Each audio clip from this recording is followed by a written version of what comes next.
As a Christian, I consider Jesus a prophet, but he's a prophet of the one God. There's not several.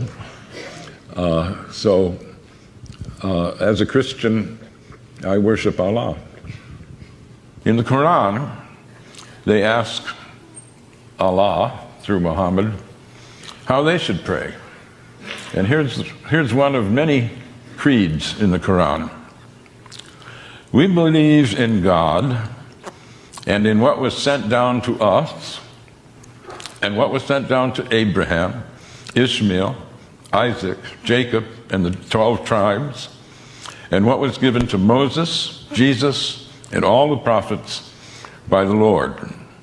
We make no distinction between any of them, and we devote ourselves to him in all of them.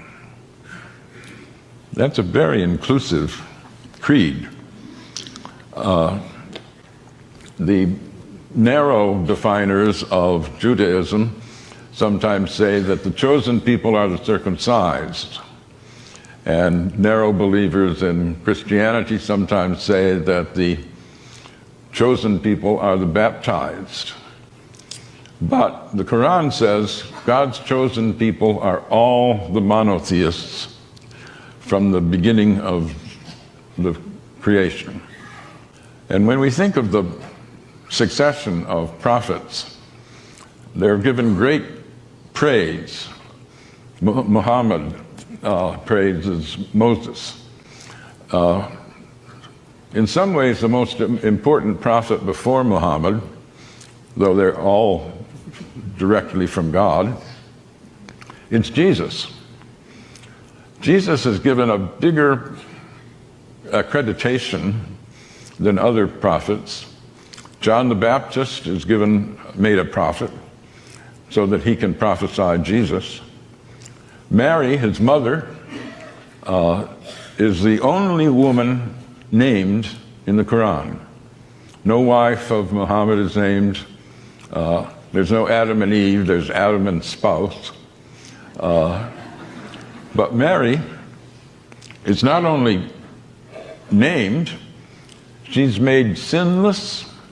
She conceives Jesus in virgin birth. She is tremendously honored. So one asks, if this is such an inclusive founding document of the religion, what is it that people object to? It's pretty easy to misrepresent Islam because so few have read the Quran. This book I published is a product of my shame. I was embarrassed. After 9/11, I was talking with a group of friends, academic friends, and we were wondering, is this really an Islamic event, the 9/11 attack? And at some point, people asked, well, who here has read the Quran? None of us had. And a friend of mine said, not even you, Gary? I thought you were a student of religion. And I said, yeah, that's the problem. I'm totally ashamed.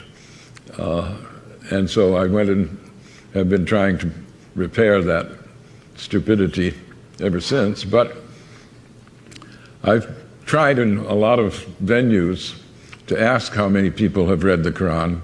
Dare I do it now? How many have read the Quran?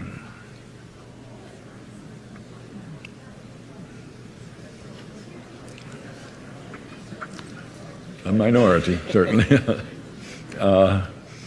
Well, I don't want to shame you, but I do. I think we should all be ashamed. We're throwing our weight around in a world where almost a quarter of the population are Muslims. And not to know, how can you say the Islamic State is a false construct if you don't know what true Islam is.